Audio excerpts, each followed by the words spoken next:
ఎట్లా ఉంటే ఒక్కసారి ఆలోచన చేయాల్సిన అవసరం ఉంది. ఈరోజు కాంగ్రెస్ పార్టీ బీసీల ఓట్ల నుంచి గాలి వేసి అనేక హామీలు ఇచ్చి ఒక్క హామీ కూడా ఈరోజు 42% రిజర్వేషన్ అని చెప్పి బీసీల సంఖ్యను తక్కువ చేస్తూ ఇచ్చింది, అవమానపరిచింది. 47% ఇస్తామన్నది ఏ చట్టబద్ధత లేకుండా అనేక అంశాలు ముందుకు పోయింది. 9th షెడ్యూల్ ద్వారానే తెలంగాణ రాష్ట్రంలో రిజర్వేషన్ వస్తుందని చెప్పి ఓన్లీ బీఆర్ఎస్ పార్టీ బతుకు నుంచి కొట్లాడింది. అన్న ప్రకారం ఎన్ని డ్రామాలు ఆడినా చివరికి వచ్చిన వాళ్ళు పార్లమెంట్ ద్వారానే వస్తుందని చెప్పి అక్కడ పోయి ఒక డ్రామా ఆడిండు.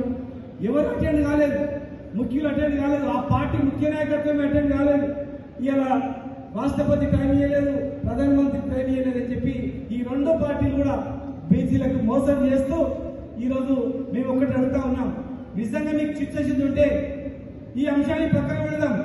మరి మిగతా అంశాలన్నీ ఒక్క జీవోలో ఒక అర్ధ గంటలో జీవోలు చేసేటటువంటి అనేకంగా ఉన్నాయి కదా, అవే ముందు చేస్తారని అడుగుతా ఉన్నాం.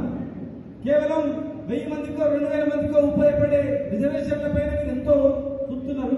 మరి లక్షలాది మందికి ఉపయోగపడే విద్యా ఉద్యోగాలలో రిజర్వేషన్ మీరు ఎందుకు ముందుకు పోవట్లేదని ఆర్డినెన్స్ ప్రపోజల్ పోయింది, ఆర్డినెన్స్ రాలేదు. ఆర్డినెన్స్ ప్రపోజల్ పోయింది, ఆ ప్రపోజల్లో ఓన్లీ ఇది రిజర్వేషన్ మాత్రమే ఉంది, పొలిటికల్ రిజర్వేషన్. ఎడ్యుకేషన్ ఎంప్లాయ్మెంట్ ఎందుకు లేదు?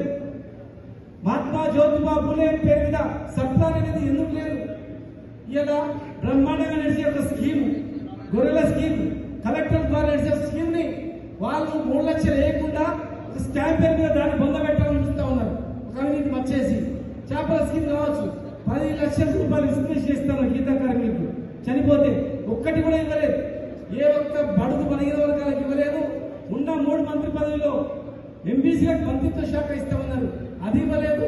మరి పనికి మాలినటువంటి శాఖలు ఇచ్చి, డబ్బు లేనటువంటి శాఖలు ఇచ్చి ఇలా అవమాన పత్రికలో మాట్లాడుతూ ఉన్నారు. మీ చేతిలో ఉన్నటువంటి కార్పొరేషన్ చైర్మన్లు ఇవ్వట్లేదు. ఇవాళ కేవలం లోకల్ బాడీ ఎలక్షన్స్ వస్తున్నాయి కనుక హడావుడి చేసి బీసీలకు మేము ఎంతో చేస్తామని చెప్పి, బీసీల గురించి ఇంత కష్టపడమని చెప్పి ఉల్టా 10 సంవత్సరాలు కాపాడిన కేసీఆర్ గారిని బంధం చేసి బీసీలకు ఏం చేయలేదని చెప్పి ఎలక్షన్లో పోరాడింది. ఎంత ఘోరంగా బీసీ ఆత్మగౌరవం చంపుకొని ఆ పార్టీలో ఉన్నటువంటి బీసీ నాయకులు కూడా ఒక్కసారి ఆలోచన చేసుకోవాల్సిన అవసరం ఉంది. ఈ బానిస బతుకుల కన్నా, ఈ బానిస బతుకులు బతికే కన్నా మరి ఈరోజు బీసీ వాళ్ళని ముందేసుకొని మీరు బాగుపడాలి, తెలంగాణను బాగుపడాలి.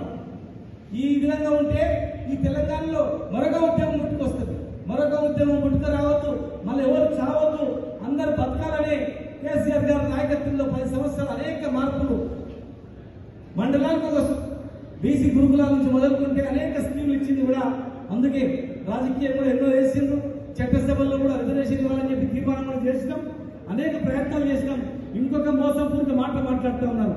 బీసీ రిజర్వేషన్ తగ్గించిందే టీఆర్ఎస్ పార్టీ అని ఒక్కసారి గుర్తుపెట్టుకోవాలి. మేము పెంచినాం, హైకోర్టు కొట్టేసింది, సుప్రీంకోర్టు పోయిన తర్వాత 50% లోపల ఇవ్వాలని సుప్రీంకోర్టు గైడ్లైన్స్ ఇచ్చినందుకు మాత్రమే తగ్గించడం జరిగింది. మళ్ళీ అదే తగ్గించిన సుప్రీంకోర్టు గైడ్లైన్స్ ప్రకారం నువ్వు పెంచి అదే చివరు ఇష్యూ చేసి ఆర్డినెన్స్ పంపి ఈ ప్రభుత్వం అనేది డ్రామా